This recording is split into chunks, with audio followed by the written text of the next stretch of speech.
Good evening. Welcome to Charter Township of Van Buren Planning Commission meeting for Wednesday, May 23rd of 2018. We'll start with a roll call, please. Joan Franzoy. Here. Jeff Jarr. Here. Donald Boynton. Brian Kelly. Here. Medina Atchison. Here. Sherry Budd. Here. Carol Thompson. Here. Thank you very much. There's an agenda before us. Is there a motion to approve the agenda? So moved. Commissioner Kelly, support. Support. Commissioner Atchison, any changes or additions to the agenda?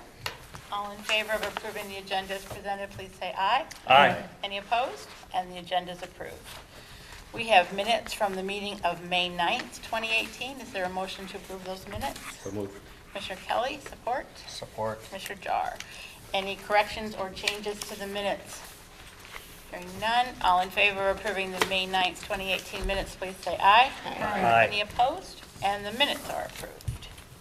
First item on tonight's agenda, under new business, is a site plan amendment. The applicant, Gilbert Homes, is requesting an amendment to the approved site plan for the Townsend Park Victoria Park development to allow for additional elevations to be constructed in the subdivision.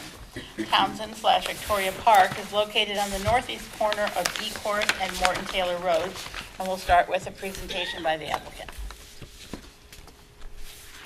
Good evening, everyone. I'm Brad Gilbert. This is my father, Bruce. We are Gilbert Homes. We've been building homes in Van Buren for several years now. We're currently building in Country Walk at Savage and Martinsville Road, and we recently acquired some lots in Townsend Park and Arlene Arbors, and that's what we're here to talk to you about tonight. We're going to start with Townsend Park, and we are seeking approval for some new elevation designs that we have. I understand that Ron has circulated a memo in regards to the plans that we've submitted to the township in relation to how they comply with the PRD agreement and the zoning ordinances in respect to things like setbacks, the building materials used, square footage of the house, and also elevations. So we'll get started with the presentation. So we have 10 lots in Townsend Park. Excuse me for just a minute, Drew. Can everyone see? Do you need to move? See, okay. All right, okay. I'm sorry, go ahead. Thank you. So we have 10 lots in Townsend Park, and they're the ones highlighted in purple on the map. So per the zoning ordinances, they're houses that are within a certain number of lots of another house must be substantially different, in that there's a certain number of, a few different criteria that has to be satisfied in order for the house's elevations to be considered substantially different. So because of the locations of our lots, we had to come up with 3 different elevations, which I'll be presenting to you shortly. And this map shows where the 3 different elevations will be located in order to satisfy the substantially different requirements. So the 3 elevations, we've dubbed them the short porch, the long porch, and the gable porch design. This might be a little far for some of you to read, but we have pictures which are easier to show anyways. So the first is the short porch elevation. It has a short porch relative to the other elevations. It has a window on the right side that the other elevations lack. It has a double gable on the roof, including a small gable directly above the front door. And it has vertical siding on the large gable and on the gable ahead on top of the garage. The next elevation, the long porch, that has a much longer porch than the aforementioned short porch. It has no window on the right side, and it has shake siding on the large gable and on the gable on top of the garage. The last is the gable porch elevation.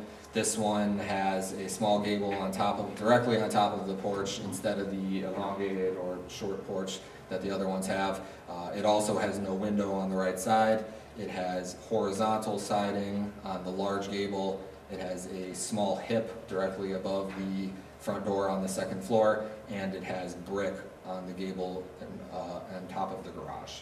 And these differences altogether satisfy the substantially different requirements as per the zoning ordinances. Are there any questions on these elevations, or if anyone would like to see the photos again, I can cycle back through them. And I think we have those too, so Okay, we need great. to refer back. Great. Okay. Anything else right now? For Townsend Park, that's all. Okay, then we have a recommendation from staff, so we usually will hear that next, and then we'll see if there are questions or items to discuss. Okay. Thanks very much. All right, Director Akers. Thank you. Walk us through the review, please. Thank you, Chairperson Thompson. The applicant Gilbert Homes is requesting architectural approval for additional home plans at Townsend Park development. The memo that is dated May 19th, 2018, reviews those elevations based on the zoning ordinance and the existing PRD agreement we have for the development. So just to overview some of the highlights of the review memo. With regards to the site plan, the Townsend Park development requires a front yard setback of 20 feet, rear yard setback of 25 feet, and a side yard setback of 5 feet. The lot sizes in the development are approximately 50 by 100, with a couple lots being 70 feet in width. The submitted plans show houses which are 40 feet wide, have depths of up to 44 feet, and based on this, the plans, they have sufficient width and depth, they're going to fit within the lots in the subdivision. The minimum floor area, square footage for a home in these subdivisions is 1,700 square feet. As the proposed floor plan exceeds this, it's 2,083 square feet. This is also compliant with the standard of the PRD agreement. Regarding the facade elevations, we had looked at the 3 lots which were submitted based on the lots that had been, or 3 elevations which were submitted based on the lots which Gilbert Homes are looking to purchase. As they had indicated, we met with them and discussed it. There are, based on the way the lots are dispersed, they only require to have 3 different elevations in order to meet our substantially different criteria in the zoning ordinance. We reviewed the 3 elevations from one another. Upon review of the 3 separate elevations, it appears that the applicant has met the standard by varying the location of major design features relative to main mass, the roof style, and varying some of the exterior materials. So based on that, the applicant complies with the substantially different elevation requirement that we have in the ordinance. Regarding building materials, the zoning ordinance requires that at least 50% of the total wall area of residential structures be brick or stone. The attached elevations show brick to the belt course on the building on all 4 sides, the 2 sides, front and rear elevation. So this standard has also been met. The only item that we are recommending anything different on is with regards to the side entry garages. The zoning ordinance requires that 30% of all the structures within a subdivision or PRD site condominium have a garage door oriented to an area other than the front lot. When Alan Edwin and S.R. Jacobson originally acquired this development, in I believe it was 2014, they submitted a plan to demonstrate which lots would have side entry garages and which wouldn't. And based on this plan that had been submitted, the lots that Gilbert Homes is purchasing, which do require side entry garages, are lots 62, 149, and 150.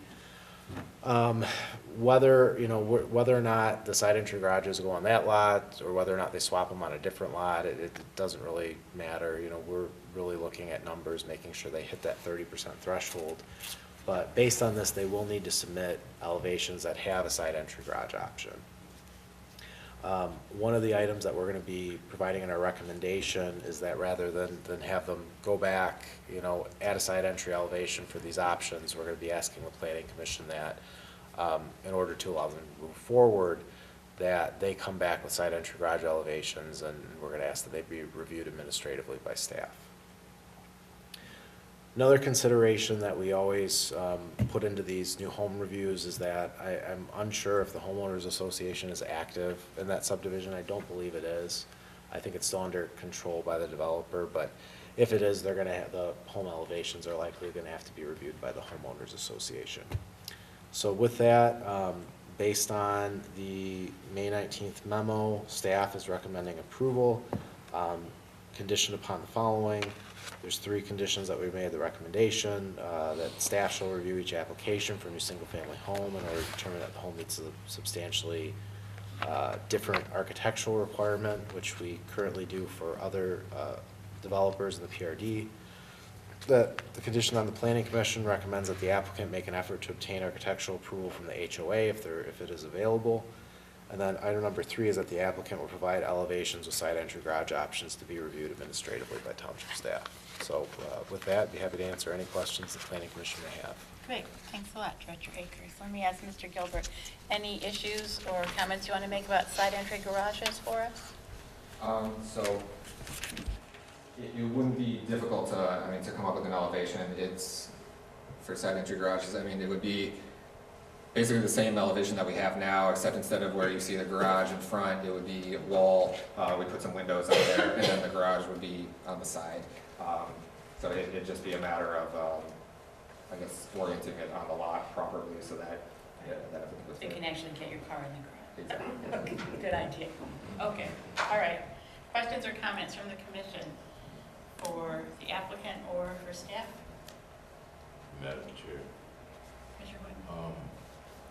while reviewing these, one of the main concerns that I did have, Director Akers did touch on, which was whether or not there was an active HOA for, and if it's appropriate, I'll just do it for both, for Townsend Park and Arlene Arbors, and if they have had an opportunity to review these, and I see here, I'm glad to see the recommendation, at least for Townsend Park, if there is one, you will obtain approval from them as far as what their architectural guidelines require, as well as with Arlene Arbors. Might as well do the same thing, because I have the same comments for both.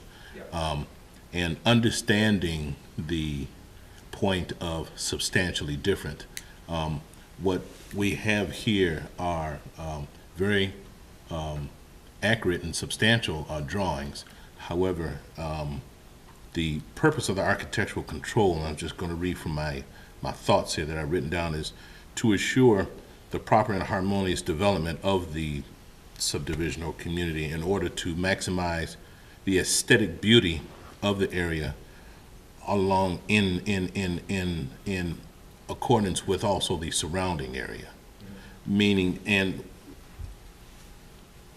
for myself, that is the master umbrella, if you will, that substantially different also falls underneath.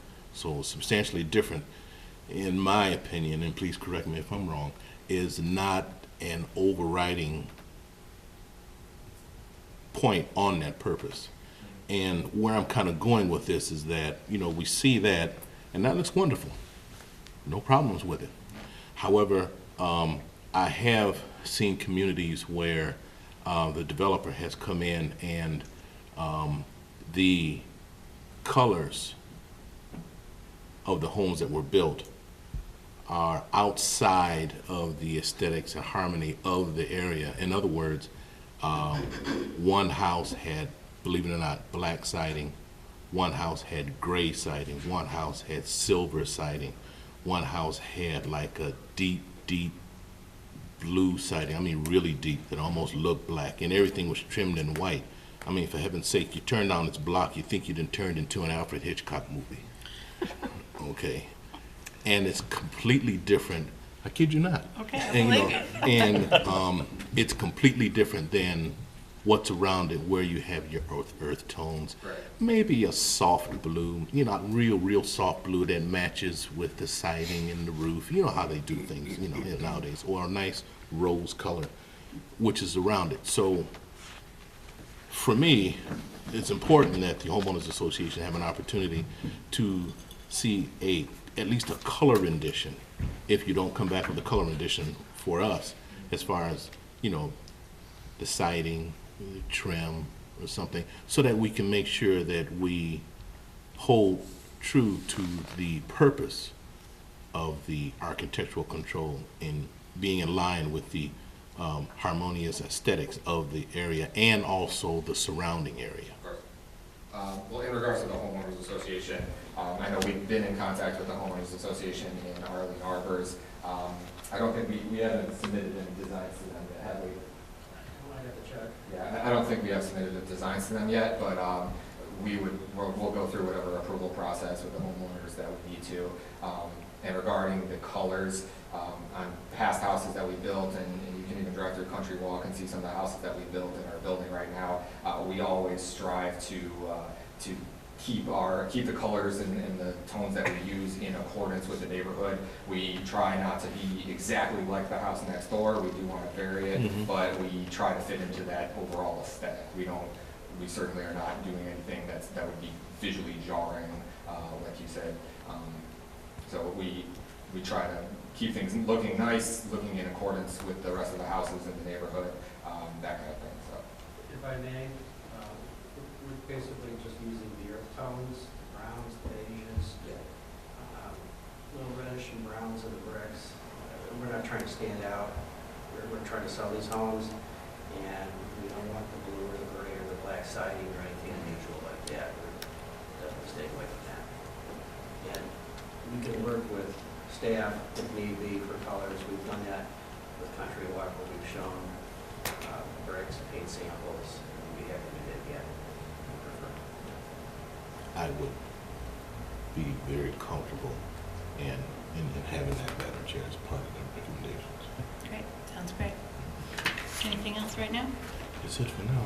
Good. Other commissioners, questions or comments? Yes. Commissioner Char?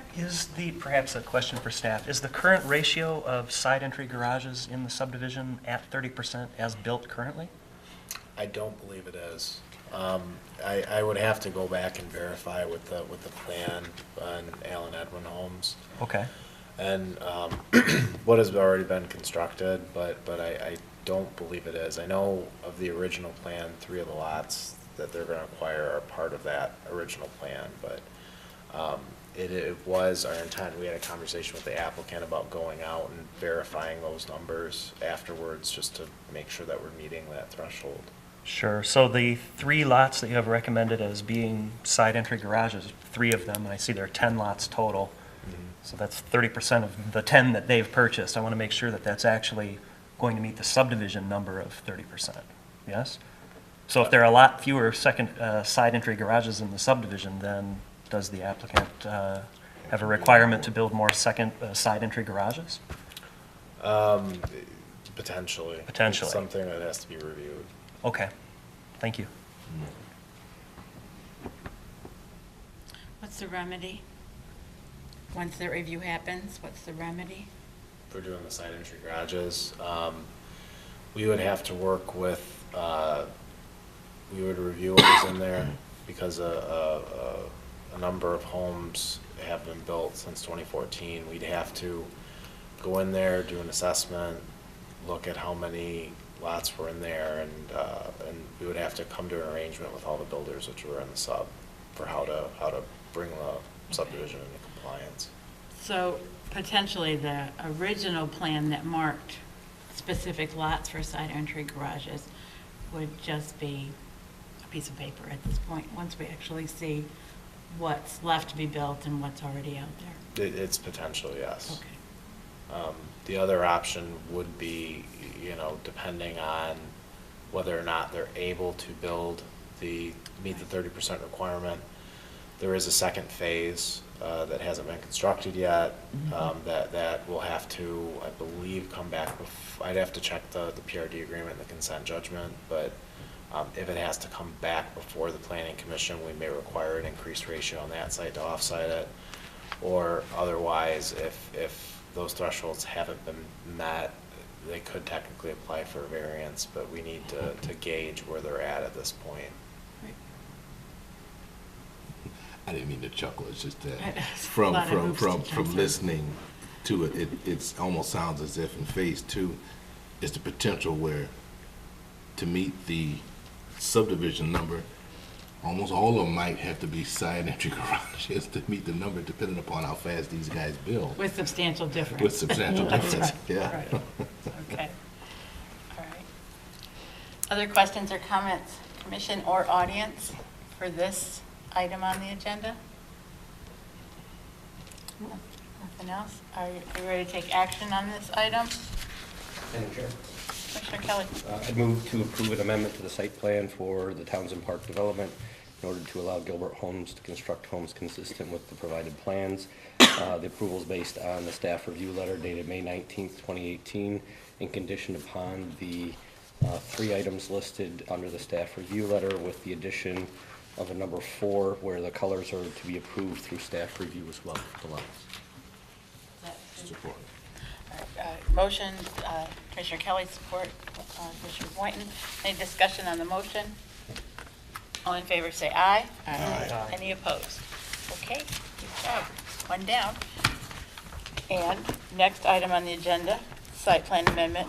Again, the applicant, Gilbert Homes, is requesting an amendment to the approved site plan for the Arlene Arbors development to allow for additional elevations to be constructed in the subdivision. Arlene Arbors is located on the south side of Savage Road, just east of the city of Belleville city limits. And we'll have a second presentation by the Gilberts, and then we'll have staff review.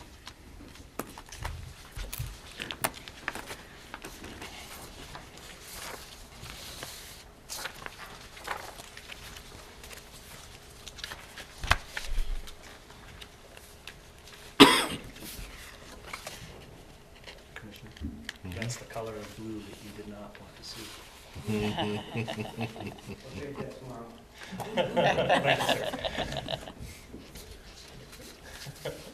Very red. Yes, but not on this. The side entry garages would take the widest lot size you could have because of turning radius. Unless the driveway is Yes. completely in front of the entire front yard, Or it's a corner house. if it's a corner. Be interesting to see that original plan of which lots. All right, so for Arlene Arbors, the next development, we actually came before this panel last fall, I think it was in October or November, and sought approval for some elevations. So we got 3 elevations approved, and we are now presenting a different one. We had some changes that we had to make, so 2 of the elevations that were in this presentation had already been approved by this panel, and one of them that I will show you now that's the new one. So if Ron, you would flip. Yeah, so we have 8 lots in Arlene, and it's the next one. Yeah, this one. Okay, so this short porch elevation, which has, it's hard for me to see. That's all right. It has a short porch, it has horizontal lap siding on the large gable in front, and on the gable on top of the garage, it has shutters, and it has a large double gable on top. And this design is substantially different per the zoning ordinances from the other 2 designs that were previously approved.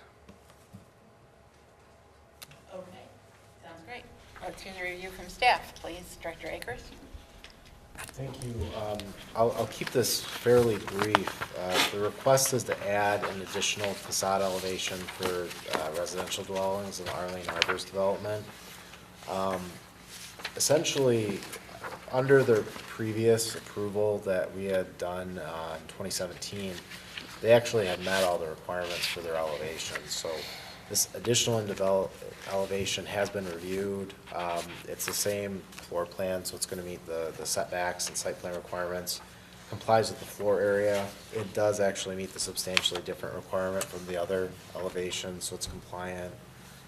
Meets the building materials, the brick to the belt requirement, and they've offered enough side entry garage elevations, and we actually, in our last approval, looked at the available lots and looked at the number of side entry garages that they would need to build, which they had committed to, and we keep track of administratively.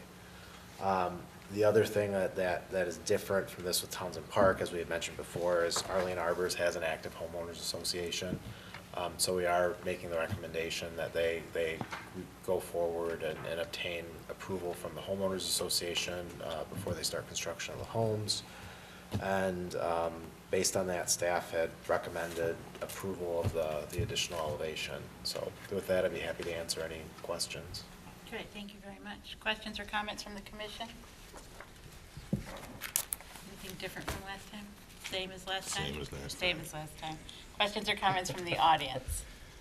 If there's nothing else, are you ready for action on this agenda item? Who said that? Kelly. Kelly? Director Kelly. I'm sorry, Commissioner Kelly. I move to approve an amendment to the site plan for Arlene Arbors development in order for Gilbert Homes to construct homes consistent with the provided plans. The approval is based upon a staff review letter dated May 4th, 2018, with the inclusion of the 2 conditions detailed in the letter and the addition of a third requirement with color approval through staff review, like on the other one. Support? Support. Support Commissioner Atkinson. Any discussion on the motion? All in favor, say aye. Aye. Any opposed? And that motion is carried. Gentlemen, thank you very much for bringing us all this, and good luck working out everything with staff. I just wanted to ask you quickly, how's business? Homes are selling? Things are selling, yeah, so we primarily build specs, and once they go on the market, we see a lot of activity, we see a lot of showings pretty soon, and we've been doing well in Countrywide for the last few years. Great, it's good news. Thank you very much.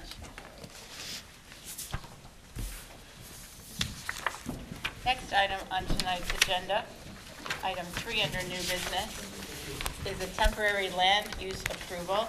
The applicant, Angry Tire Fireworks, is requesting temporary land use approval for a temporary fireworks tent sale at the location of 41001 East Huron River Drive. Property is located at the southwest corner of Haggerty Road and East Huron River Drive. We'll start first with the presentation by the applicant. Hello, everybody. It's good to see everybody again this year.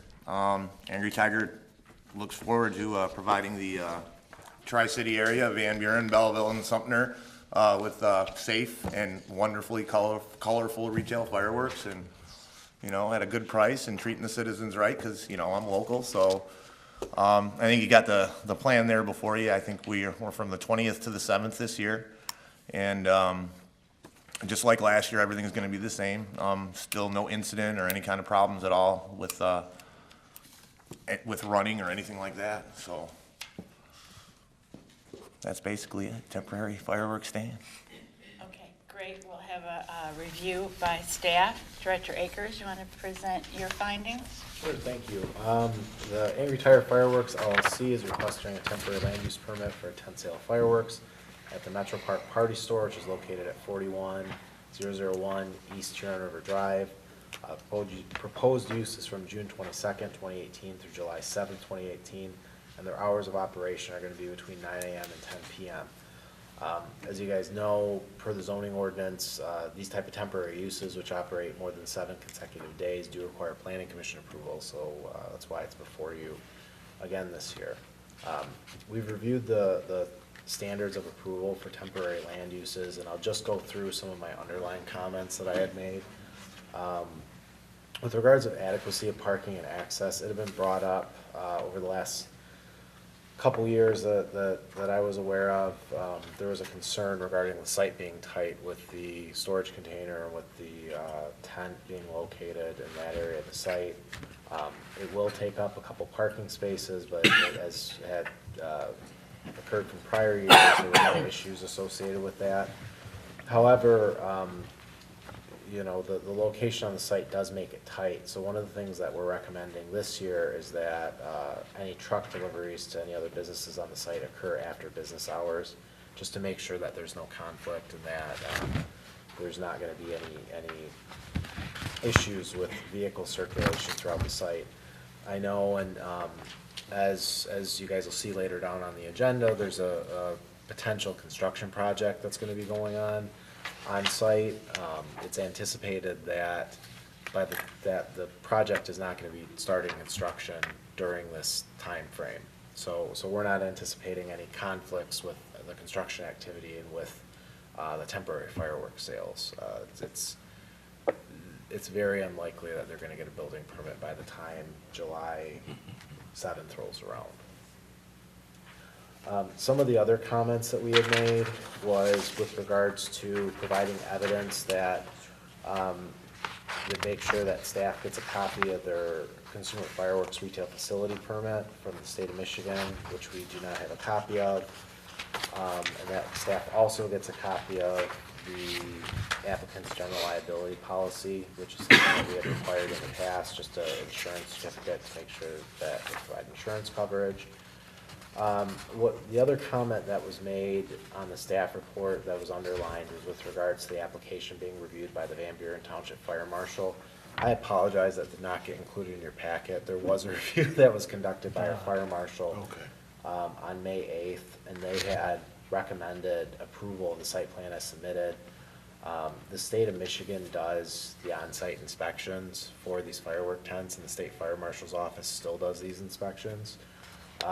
However, our fire marshal does work with the state fire marshal and is gonna be also looking at these areas to make sure that they're following township codes and guidelines. So with that, and as, we have no documented complaints or other issues that I could identify with this activity from last year, Township Planning Staff is recommending approval of the application based on the findings in the May 19th review letter. Subject to the following conditions is that A, they provide a copy of their consumer fireworks retail facility permit to the township. 2, we get a copy of the certificate of general liability insurance coverage. 3, that the applicant obtains final approval from the Van Buren Township Fire Marshal, which they have. And that 4, any truck deliveries that to the site do not occur during normal business hours. So with that, I'd be happy to answer any additional questions. Great, thank you so much. Questions or comments from the commission? Madam Chair, Commissioner Brennan. just, I guess, an inquiry, if you will. I pass by this all day, every day, and recently I have noticed there in that little corner a establishment, if you will, or a gentleman that is has a pretty elaborate barbecue set up. A couple of nice big grills, and they're selling dinners, big banner, everything. Not that I think they shouldn't be doing that. I have stopped and the food is good. But will we also have that going on or sharing with, I'm pretty sure you don't know, but, you know, are we gonna have that shared activity as well? He can't be 500 feet with that barbecue going. That's for sure. I didn't mean to, I'm not, No, you didn't it's take that fine. as an interruption. I'm just letting Right, you know, I know that right off right. rip. He can't, pardon my slang there, but he can't be within 500 feet of me with that. Okay, well, you know, because I was just wondering, you know, would you be over a little bit more than where you usually are, or? I'm not gonna, I mean, that's my spot. I mean, I would have to talk to the owner of the property, but, Okay. you know, I pay him good money for that spot every year. I expect exclusivity of that corner. I mean, if he wants to put the guy 500 feet away from me in this parking lot, that's fine with me. Okay, I don't want to start a war. No, I was just- no, I I'm was friends, just- you know, I consider them friends, and I'm sure that I Yeah. could probably just, I was just wondering if all that was going to be going on at the same time. yeah, I'm like, you know, I okay. don't know, that I can't tell you. I know I'm gonna, you know, I know what I'm gonna be doing in the dates, but I can't speak for the other gentleman. Okay. But I will let the store owner know and the gentleman know if they try to But yeah, you fire know, up the there's enough barbecue room for close. everyone. I was just, Yeah, absolutely, Wondering. there is. No, yeah, Yeah. absolutely. Oh, yeah. And you know what? I like having somebody else there, 'cause the more people you got going through a retail location like that, for the store owner, for me, for the barbecue guy, make it look like, you know, festive, so, exactly. but aesthetically pleasing. There you go. We got some new tents this year too, you're gonna be real proud. I'll come see you. Right, I'm gonna hold you to that this time. Director Akers, it looks like you have a concern. So I will comment that I am unaware of any barbecuing activity going on the site. So, I will investigate it and make sure that if any activity is going on, it's compliant with the zoning ordinance. With that, I'm not aware of any temporary land use permits we've issued for the activity. So, it's something that we're gonna have to take a look at. It's something that we're gonna have to make sure if they are on site, that they go through whatever approval processes they need to be active. Can we split the fee? I'm just joking. I'm concerned that we've now reduced parking on, if both businesses are operating temporarily on the parking lot, we've now reduced parking to where it's below what's required, I would agree with that. which means nobody's allowed. So it needs to be resolved. Yes. Would you please report back to us on that? Absolutely. Thank you. Other questions or comments? Yes. Sure, Commissioner Jarr. I have a question regarding limiting truck deliveries to the other businesses. My understanding is that this tent's been on this site before. Have the businesses on the site changed since last year? No. Well, there's a vape shop there. I don't see semi-trucks coming for the vape shop. The only business that takes semi-trucks, as far as I know, I mean, is the party store. So from recommending that the truck deliveries be limited to outside of business hours, who is responsible for making sure that the other businesses are aware that this has to happen? We can discuss that with the property owner. He's actually sitting in the audience Hello. right now.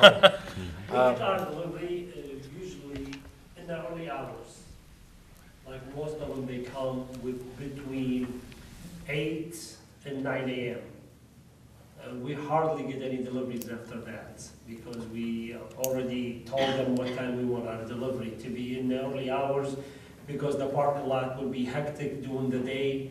So we get most of our deliveries in the early hours. Well, if we are planning on making it a requirement for granting the temporary use, it seems like we ought to have in writing from the other businesses that they understand that this restriction has been, proposed, doesn't it? Maybe I'm mistaken. No, I have a note in my comments too about the concern of the impact to the other businesses without them understanding that they're being impacted. It seems like maybe we're requiring something that I'm not sure they're informed of. No, and part of the reason for that comment was I know it had been expressed as a concern by the planning commission in years past. So we can approach it one of two ways. Either, we can move forward, try to work with the other businesses for during that time frame, that 2-week period, to make sure that those deliveries are occurring after hours. Or alternatively, the one business that does get deliveries is the party store, and they do occur during early hours. And as we get into the next agenda item, part of their site plan review approval process is gonna be that the deliveries are overnight, which they've tentatively agreed to. So as, we've had no documented issues in the past, that condition could be stricken if the planning commission chooses to do so. Otherwise, we could work with the Metro Park Party Store to make sure it's not taken care of. So that'll be up at the discretion of the planning commission. But we wanted to make sure that we were addressing the site circulation concerns, because it is a bit of a tight fit, especially with the tent in that location closer to the road. So we just want to make sure that we're covering that base. Thank you. And then, I'm sorry, one more thing, regarding the barbecue guy, Excuse me, could I ask you to come up to the podium, Oh, because yeah. then we have your comments recorded? Yes, Thank you. Yes, my sir. name is Andy, first name, last name Sheena, S-H-I-N-A. Regarding the barbecue guy, when first day he came in, he asked me, I said, yeah, I don't care, you can go set up. And then I guess after that, somebody from the township came, and I left his card. I have it. One of the, I don't know, from the ordinance, I don't know who. He said, well, we heard somebody was doing barbecue in your parking lot. I said, yeah. He said, well, you Word can. travels fast, huh? Yeah, Well, I it's guess. barbecue. And it is. So he said, well, you can't do that without a permit. So if he come back again, we're gonna have to issue a $500 ticket to you. So I contacted the gentleman, I told him, listen, I'm not willing to pay that $500. You need to go to the township and resolve this problem with them. I guess he came and he got a permit. And every time he set up as of that, nobody had bothered him, and he have the permit hanging off his tent. So he is legal. He came in here and paid the fee to get a permit. Okay. From where, I don't know.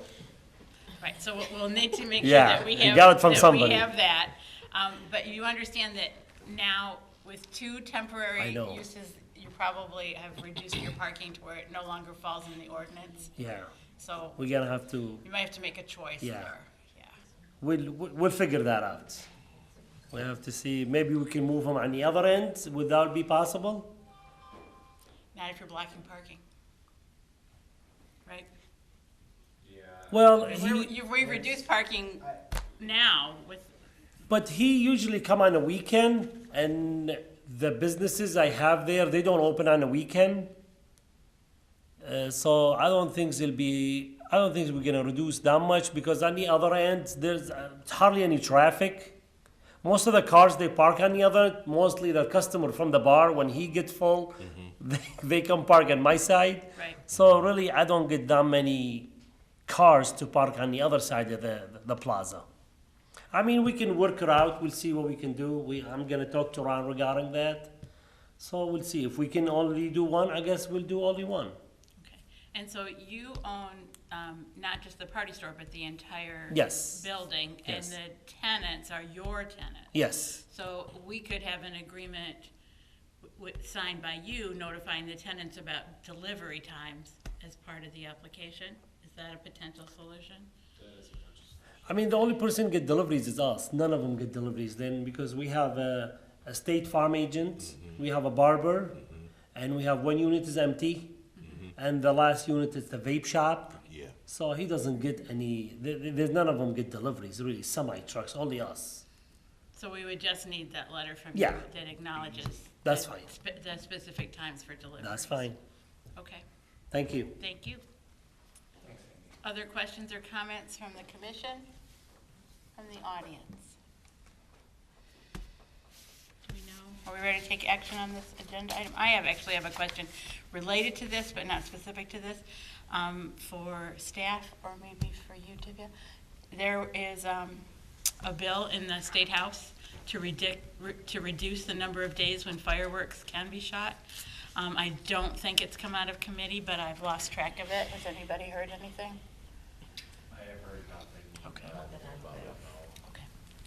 It doesn't affect the sales days, but again, there is action by communities through their elected officials to try and get the state to take some control, local control back on what happens with fireworks. Yeah, there's actually, it's still in committee, and there's actually, they've got two things that they're trying to figure out, whether just to eliminate the number of days, or like you said, include, localities to be able to run the rules, or both of those. And we think the temperature of everything goes, in my mind, because this is my business a little bit, is that they're gonna go for the latter, where they use both of those, which you should, to me, local community controls is better than, bureaucratic Nazism, everybody monopoly. Everybody's gotta do one thing. You should be able to vote for what you want, if you live in a community. Anyways. Thank you. All right, are you ready to take action on this agenda item? Commissioner Kelly? I'd move to grant Angry Tiger Fireworks request for temporary land use at the 41001 East Huron River Drive location, based on the findings in the May 19th, 2018 review letter, as well as the May 8th Van Buren Township Fire Department letter, which was identified during discussions, with the addition of a number 5 to the conditions set forth in the letter regarding receipt of a letter about the times of deliveries in the evening. Support. Motion and support. Commissioner Boynton, all in favor? I'm sorry, any discussion on the motion? All in favor, say aye. Aye. Any opposed? All right. Thanks very much. Please be safe out there. You have a good year. We are to item number 4 on tonight's agenda, new business. This is review and comment on proposed variance in association with the site plan. The applicant, Timothy Shamus, is requesting review and comment on a proposed front yard setback variance in association with the proposed site plan for gasoline filling station at 41001 East Huron River Drive. The property is located at the southwest corner of Haggerty Road and East Huron River Drive. So, do you have something you want to present to us? Yes, sir. All right, great. A presentation by the applicant, and then we'll hear a review.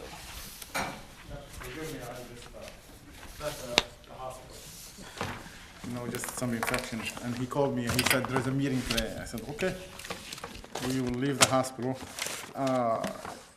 This is in regard to the variance, if I'm not mistaken, the setback variance for the canopy?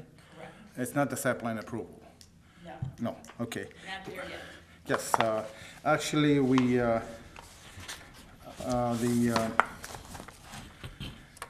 are proposing a four-pump station with a overhead canopy, and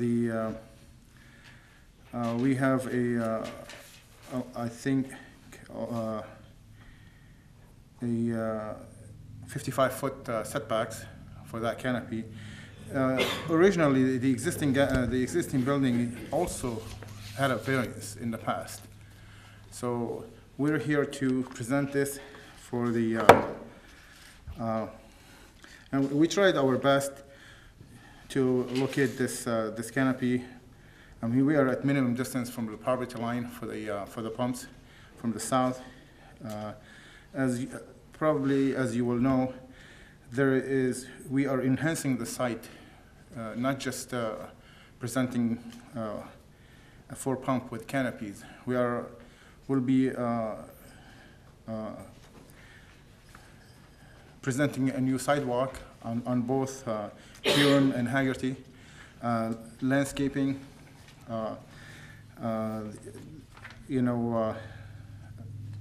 new approach, revising the approaches for the truck circulation to come in. So actually, it's quite a things we are doing to the site, not just installing the canopy with the pumps. So that's why we would like to see your blessing on this setback. Great, thank you very much. Thank you. Director Akers, you have a presentation, and then we also have a presentation from McKinnon Associates. I do have a presentation. The intent of putting the McKinnon Associates review in the letter was more for reference, just to kind of outline some of the other criteria that they're going through. I didn't anticipate that they would be doing a review. However, if the planning commission wishes them to do so, I'm sure Ms. Christian wouldn't mind, but not to speak for you. Apologize. I would be happy to provide feedback. Great, sounds great, thank you. All right, Director Akers, the floor is yours. Thank you. The applicant is proposing a 4-pump gas station at the Metro Park Party Store. We're currently working through site plan review process, and it was identified that the current site plan is deficient on several items from our planning and engineering consultant. So at this point, we're not moving forward with preliminary site plan approval, but we are asking the planning commission to make comments on the proposed variance that they're going to be asking for in addition with the site plan. The reason why we're asking for this is because of the zoning ordinance requirement in section 12, which indicates that no appeal shall be taken to the BZA from a decision of the planning commission in connection with approved under proposed site plan unless it's been reviewed by the planning commission and comments have been provided. So they are scheduled for the BZA meeting on June 12th. As they are making corrections to their site plan to get it up to the point where we can consider preliminary site plan approval, the intent is to keep the application moving forward and consider comments at this time. The variances that are being requested, as it currently stands, is a front yard setback variance of 19 feet. So in the C1 district, which this parcel is located at, there's a 75-foot required front yard setback, and currently they have an approximately 56-foot front yard setback proposed. And then they're also going to be asking for a rear yard setback variance of approximately 9 feet. The zoning ordinance requires 25 feet, and there's approximately 16 feet proposed to the edge of the gas station canopy. We have provided the site plan as well as the minutes from a prior variance approval. The main building, which is the strip mall, actually in 1987 obtained a rear yard setback variance due to the narrow lot. So if you look at where the building's located on the site plan, the building is actually only located 10 feet from that rear property line. So it was granted a variance approximately 30 years ago to be able to be constructed like that. So I have made some comments with regards to the variance and with regards to some of the standards in the ordinance and some of the characteristics of the site and the way everything's laid out. You know, just a handful of comments, and then I'll be happy to answer any questions or allow the planning commission to make comments. But you know, one of the concerns that we looked at, you know, anytime we look at these sites is truck circulation, and specifically with this site because it's a long, narrow site. So based on where they have the location of the canopy and the shape of the canopy, you know, I understand why they did it that way. It fits on site. They've demonstrated in their site plan that they are able to move semi-trucks through the site. One of the things that was a concern initially when we were going through and doing the site plan reviews was that the semi-truck circulation, as the truck turns, it comes in off Huron River Drive, as it goes through the site and turns on to get out the exit on Haggerty Road, that the turning radius of the truck would actually block incoming traffic. So that was one of the concerns we had. One of the recommendations that we put forward in order for them to do it was to make sure that they limit their truck deliveries between 2 a.m. and 6 a.m., which they've listed on their site plan and they've agreed to do. So due to that, you know, the concern with truck circulation has been addressed. So based on that, I think they are going to be able to move trucks on site. They are going to be able to adequately move vehicles on site with the canopy in its proposed location. One of the things that I would like them to verify is with regards to the location of the rear yard setback and making sure that cars are able to move in and out of the canopy to the south. If you look at the location where the canopy is to the south, you know, where the fuel pumps are located, there's going to be north-south vehicle travel. And I want to make sure that vehicles that are coming on the pump to the south have the ability to have enough room to turn, it would be to the east to be able to maneuver in and out of the site. So that's one of the concerns, and that's something that as they move forward with the variance, they're going to be asked to demonstrate. I do believe that they can meet the requirements for a variance for strict compliance with the setbacks, would prevent the owner from a permitted use of property. But there are a couple items that I would like them to clarify with regards to the use. Is that A, I would like them to do a comparison of other similarly sized gas station canopies to ensure that the gas station canopy is consistent with other pump fuel station canopies. So that way we can verify that no, it's not oversized, that it is adequately sized and sized consistently with other facilities of this nature. The other item that I want them to identify is, I know there are some guidelines from the state of Michigan and from other entities which are applicable to gas stations, which require a certain amount of coverage around the fuel canopies to protect it from rain and to protect some of the fuels from washing off into the soils and into the water systems. So I want them to verify those standards as well to make sure that not only are they not going too large, but they're also meeting those minimum requirements that are set forth from some other agencies. I do agree that the lot is narrow, based on the existing layout of the building and where the parking lot's lay out. There is a narrow aspect to the lot, and our BZA back in 1987 also had similar findings as well. So that is something that I agree with. And that is something that I think, you know, could help them in their variance requirements. You know, some of the other variance standards that we go through, you know, it talks about whether the plight of the owner, the reason for the variance is due to unique circumstances from the property. You could argue that the lot's narrow. That's been a finding in a previous BZA case.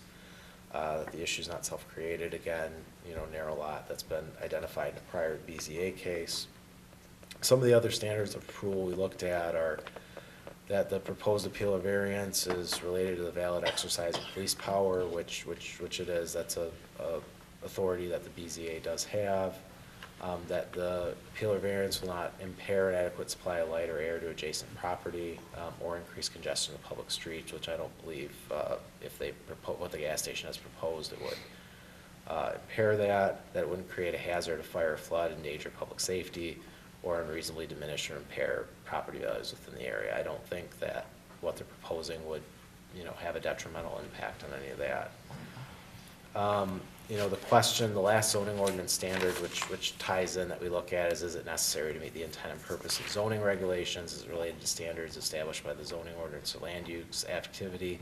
I think as long as they're able to demonstrate some of the other items that I had brought up prior to the variance approval, I think that they could meet the criteria for getting a variance.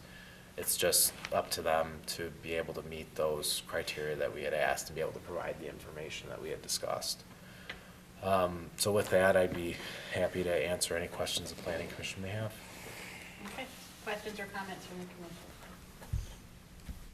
Not exactly clear what it is that we're being asked to do, because we don't have enough information yet to support the application. There's still outstanding information.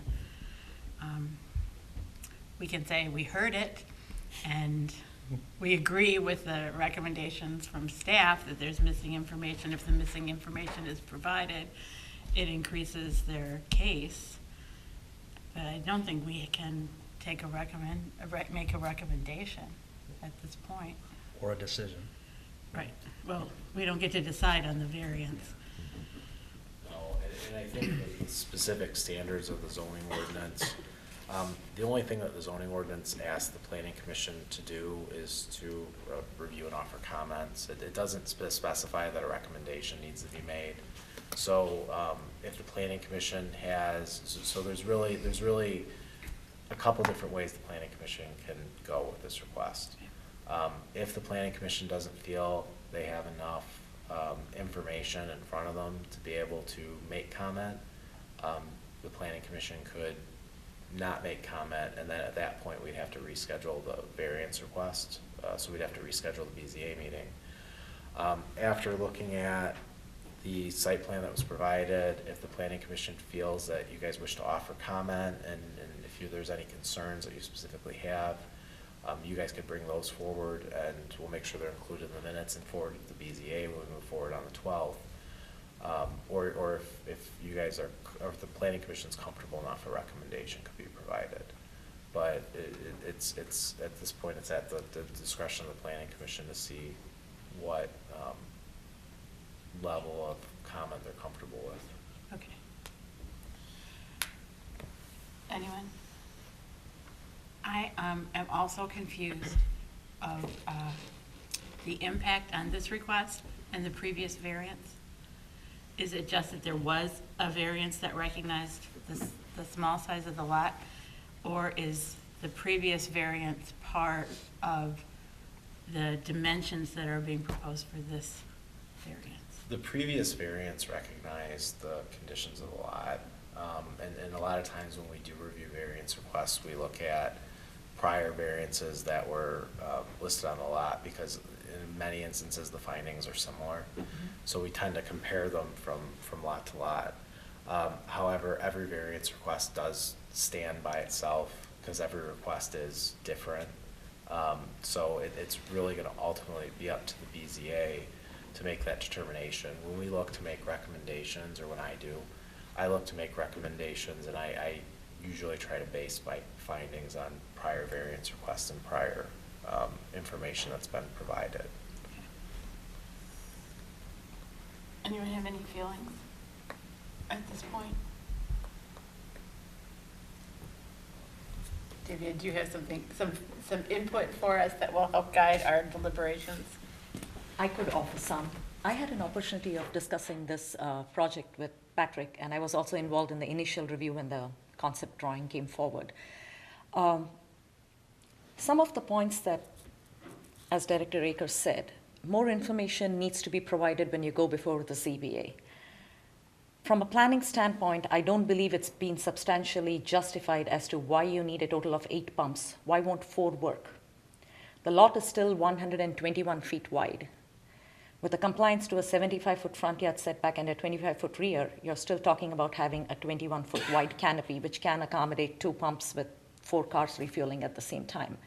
So, but the applicant might have some compelling reason why the canopy has to be the size it is, or that, but that's the information that they must provide to the Zoning Board of Appeals.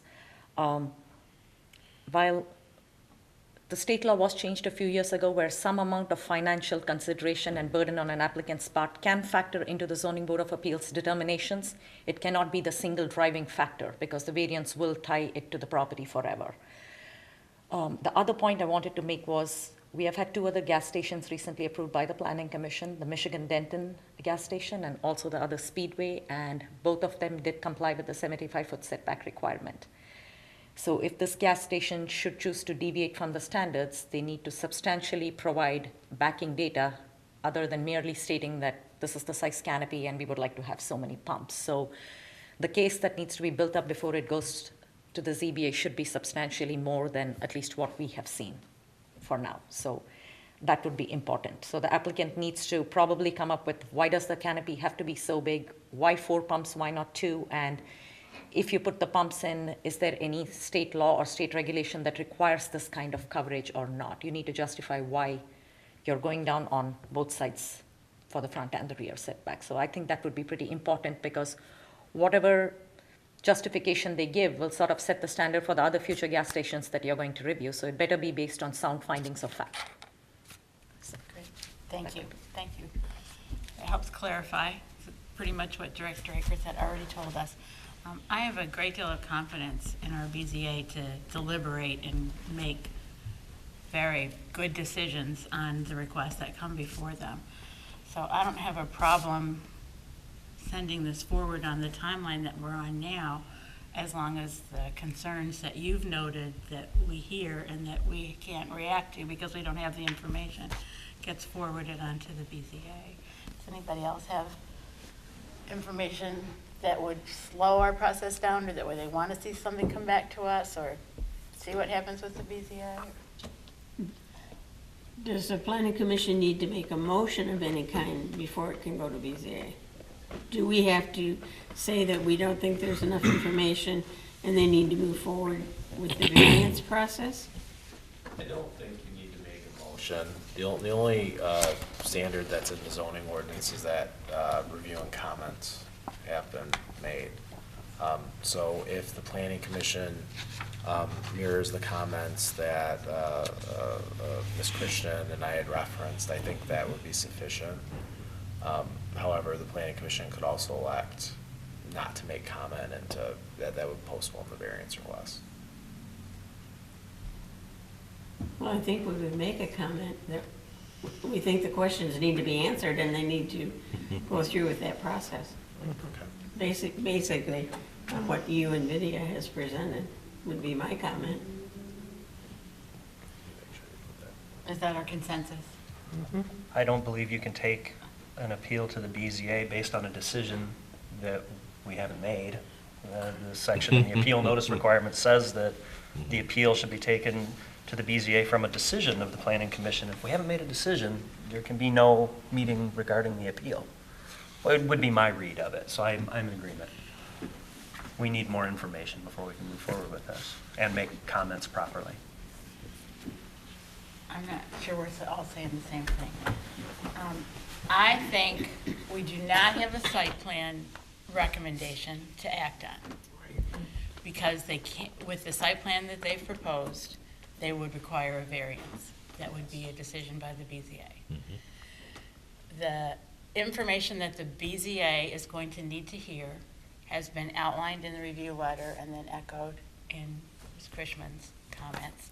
And we all support that. We support that those are key points that need to be addressed in order for a variance to be considered. And if a variance is considered and approved, then site plan comes back to us. So I'm not sure we need to hold up the BZA process other than to recognize that there's missing information that needs to go to the BZA. We'll want to see that information as well in site plan review, but the variance is key to whether or not we can look at this site plan. I agree with that. Okay. Mr. Franzoy? Am I on? We've got it? Yeah, we have. And we have consensus that these are key points of missing information that need to be brought to staff and review before it goes to BZA. Okay. Is that enough? I'm just gonna clarify a few things. Yes, sir. We did receive the comments on the 18. We did actually revise the site plan, all the drawings to suit, asking for 2 additional trees, 6 additional shrubs, clarify a couple of things. We have taken care of it, and I have the latest drawings here with me. As far as the canopy is, we try to make it as small as possible. We understand the variance, but we don't wanna overkill the variance just because we're having a variance. We reduce actually even the canopy, we put it right flush with the pumps. So we're trying to reduce the canopy size. Now instead of going 56, we're 55, we are now at 60 feet. So we understand the hardship that we're in, and then we're trying to at least bring it to the table as best as we can. So we did revise all these items. They're very minor, something like a number. Of course, canopy lighting cannot be over a 10-foot candle and other things like that. So we did recognize all these items, but they didn't change the site plan profile. And of course, the property line is accurate. So that's why, and even we provided parking, adequate parking. First, the parking was introduced based on retail stores. And I did talk to the planner about it. I said, only the liquor store is the retail store. The rest are business. So we give them both parking as being retail and what would be the parking as is right now for the use that they have as offices. So we did introduce both ideas, and he said that's a good idea unless the board recommend what to do on this item. So we're not really coming in to maximize any variance or any issues. So we are trying really to minimize the concept here. As being a 2-pump versus 4 pumps, if you do a 2 pumps at gas stations, nobody will, there's no bank will give you any loan on 2 pumps. It's just not feasible to do a 2 pumps. All banks recommend 4 pumps, so it'll be a reasonable as a station because they look at the resale value and something happen in the future. We try to present a 3-pump. The bank will not even budge. So that's why we have other hardship we're trying to resolve. We're not actually, we reduced, if you can see it, we really reduced the canopy to very small canopy in the front and in the back. Well, we hope we can, if any questions, we can clarify other items if you require. Thank you. Thanks for pointing out those issues on the site plan that you've addressed, but that's Yes. not before us. No problem. Because the variance for the setback has to be resolved before we can look at the rest of the site plan. We do understand that. Okay. So we have comments, we have reviewed and talked about and are sending our comments in support of the recommendations from staff and McKinnon Associates onto the BZA, and we await their findings. All right. Anything else on this agenda item? That's all. That's it. Thanks so much. Thank you very much. We are to general discussion in tonight's agenda, and we have a presentation of the Master Plan Citizen Survey.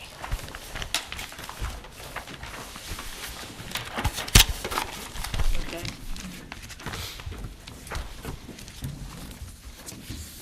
And Divya, you're presenting the survey to us? All right, let's hear it. Thank you, Madam Chairman, members of the Commission. As part of the master plan update process which the township is going through, the critical component of the master plan is public engagement. After all, the master plan is the community and the residents' vision for the next 20 years for the community. So public involvement and public feedback is critical for the success of any master plan. So that being the first step, we have designed a series of steps by which every single resident in the community will have an opportunity to provide us with the feedback as the subcommittee and as the Planning Commission goes through with the process of getting this master plan in place. A critical component of the master plan is something called a SWOT analysis. It's basically strengths, weaknesses, opportunities, and threats. Once you analyze these 4 components, you'll be able to decide what the community's goals and objectives are. Based upon the goals and objectives, you will design what the community's vision is and what the implementation steps are so that you'll know how to actually get to that vision. The first step towards that in trying to involve the public is to have a survey distributed to all the residents. And the survey that is going to be distributed would cover several topics. That would include demographics, residential character, what is their opinion about the township itself, the transportation, how they spend their money. That is key to the economy of the community. Where do they take their money? Economic development, what occupation they're involved in. So does their job involve traveling a lot outside the township, or is there enough opportunity for jobs in the community itself? And finally, recreational opportunities, which are critical for quality of life. After all, when you buy a home and live in a community, you expect to have certain quality of life features. If you have children, you expect to have access to park, recreational amenities, things that basically make your life better. So this survey includes all those aspects that the community can provide a feedback on. The survey will be available online on the township's website. There will be hard copies of the survey also available at the township hall itself. For those who are not comfortable going online or doing web surveys, if they prefer to fill it out in paper form and give it, copies will be available for them to do that. Those who are more tech savvy can go online and fill out. So there is a series of ways. We are also planning to partner with the local schools so that the school generally, when they have email communications with all the parents, that's one way to let the parents know that the community is involved in it, so the parents can provide feedback. Any organizations in the community, senior centers, other civic organizations, distribute it to their members, provide local flyers to businesses, so that the more every aspect that we can use to reach out to more members of the community, it is important. Because you don't want to have a community of 30,000 people and then receive feedback from 1,000, 2,000 people when you're doing your master plan. The more people who tell us what they want, the master plan will reflect that vision. So if you look at the summary of the township survey is over here, it's basically a lot of it is just demographics that we collect so that we get an idea if they're younger people, if they're older, or senior citizens who are aging in the community. So that's an important aspect of it. Housing types, what type of housing type? A lot of communities in the metro area are now concerned about their aging population. Many people have been born and raised in the community, but it comes to a point where they want to retire. They no longer want to have the trouble of having to take care of a single family home and all the work that comes with it. But at the same time, there is not enough facilities for them to age in place. In order to age, they have to find something else that is suitable to them. So a community needs to provide all forms of housing types for all of its citizens. So that is part of the survey too, to include. And we basically ask for what is the public perception of how has the quality of your life gone up, gone down? Is it the same in the past 5 years? What do you think the impact of all the development in our community has been? Are there any negative aspects? Is there something that you really think was not done right? Or is there something that you think was really done well and we need more of it? So basically, it's an opinion survey, and it is several pages long, but it is fun. You can color it in, or if you have a mouse, you just go click, click, click, and it helps. So once we get the input and feedback from all the survey, all the data will be correlated. So once we correlate all the data, we will have a reasonably clear vision of where we need to start our writing up. And then there'll be a series of public input sessions, and the Planning Commission is aware how your public hearing works. There'll be a series of public hearings where residents can come here, offer their feedback, and the process of a master plan is very interactive. Zoning ordinance typically is more of, it's a law that you have to follow, so it goes quite a bit on state law, and those are absolute rules, whereas the master plan is a vision. So it's quite fluid and works really well with public engagement.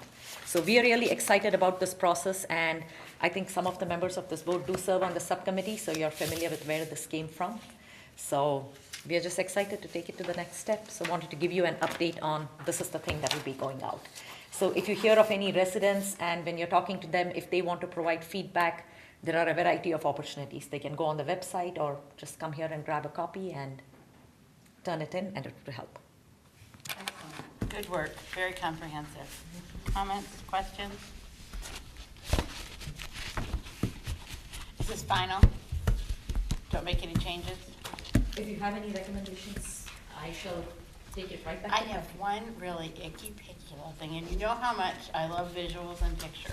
I think that makes it so much better. So let's see, we don't have we do have page numbers, page 5, Okay, on the different types of housing. okay. I find that all of the pictures are great and representative of rather contemporary types of housing, except for the moderately priced single-family housing, which looks a lot like my 1946 World War II house, and not so much like the houses that we saw that Gilbert's present today. And I didn't think that was intentional, but I just wondered if we might have a different photo for that. So you would like the images to actually reflect what is in the community today Well, under these similar, various yeah, I don't think categories? it has Okay. to be Arlene or Townsend specifically. Good but point. something that- No, I mean, I love my 1946 house, but a lot of people think it looks aged. Madam Chair, I agree with you completely. Now that you say that, I see your house right there. I see it. That's true. I will definitely have that fixed. I know you have lots of great housing pictures. That was it, that's the only thing I had.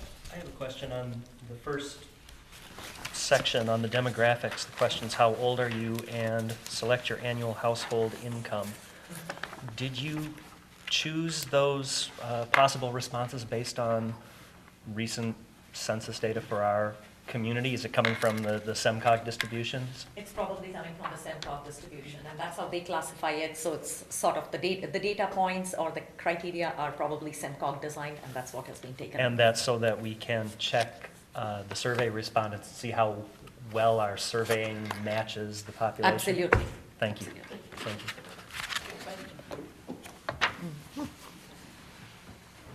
Anybody, anything else? Look forward to filling it out. Great. All right, yeah. Is it set up so that if you respond on the website, once your computer responds, then you're done? Or can people go in and do multiple responses? The way online surveys are set up is typically once you click from a computer and you enter, it would log in that IP address. It will not allow you to retake the same survey multiple times. Okay. So Vic can do the computer and I can do the paper. There you go. I know that's what's gonna happen in my house. Yes. Okay. You know, With the survey. you may have, I'm sorry. Commissioner Morton and Commissioner Atkins. well, just, there's no way to combat it, but, you know, in regards to one person taking multiple surveys, if you do it from multiple IP devices, that's one way to skirt it. You know, you do Well, it from your home right, PC. you have to really work at it. I then didn't you think do it people from were your trying to- tablet, then you do it from your phone. Yeah. You know, that type of Right. taboo It you could can't happen. get away from. That's a good question. I will ask Patrick, how do you figure out when you're not taking names that you're getting one entry from each person? That is one of the reasons why I asked if the first two demographic questions are based on the SEMCOG data. If the respondents to the survey significantly don't match what we know the distribution of the community is, Good point. you've got an indication that your data might not be as accurate as you'd like it to be. Just like with the slightly biased picture of the small family house, right? But it's not really politically leaning. Yeah, It's sure. It's rather information. comprehensive. I mean, it's a commitment to sit down and It's fill out the thick, yeah. survey. You're gonna spend a little bit of time on it, so, yeah. With regards to the multiple respondees, a lot of times, I think SurveyMonkey has a mechanism to be able to, like if you have two identical surveys that you're able to kind of review and look at them, and potentially throw one out if it doesn't meet the criteria. The other side of it is even if somebody is filling out, 2 or 3 surveys based on the number of responses we get, I don't think it's gonna be statistically significant enough to skew the results one way or the other. Be more optimistic. You may get a lot of responses. So, Not a big concern. Yeah, I'm sorry, Commissioner Atkinson, you had a question or comment? I just, I feel like Belleville Lake is like our township jewel. And I'm just looking at question number 14. What are the most positive aspects of living in Van Buren Township? And one of the choices is access to Belleville Lake, on and off Belleville Lake. Then we go into number 15, which talks about what do you consider a negative aspect of Van Buren Township. you know, I wouldn't agree with this, but I would like, you know, the people who are being surveyed, the residents, to be able to choose, do they consider Belleville Lake to be a negative aspect? And then in question number 16, I'd like to ask if they can have access to Belleville Lake, better access to Belleville Lake. And I'm not talking about people with boats getting access to Belleville Lake. I want the people who don't have boats to be able to have access to the lake. And, you know, I'm told, you know, we have access to the lake through the city of Belleville with the parks, but I want more of it, more access. So I'd like those to be added. And under 15, it does ask if you thought the Yeah. access to Belleville Lake was not sufficient. It has lack of accessibility Lack of- yeah. to on Belleville Lake, Oh, under there it 15. is. Thank you. Thank you, I didn't see that. So that is there, because people might think it's an access, but then the only disadvantage is that most people can't use it. Mhm. Yeah. Actually, under number 16 the right-hand column, the first item says improved access and activities at Belleville Lake. Maybe you would Okay, like thank it you. clarified as improved public access, maybe? Yes. Rather than just, okay, I will, That would be good. public access. Great.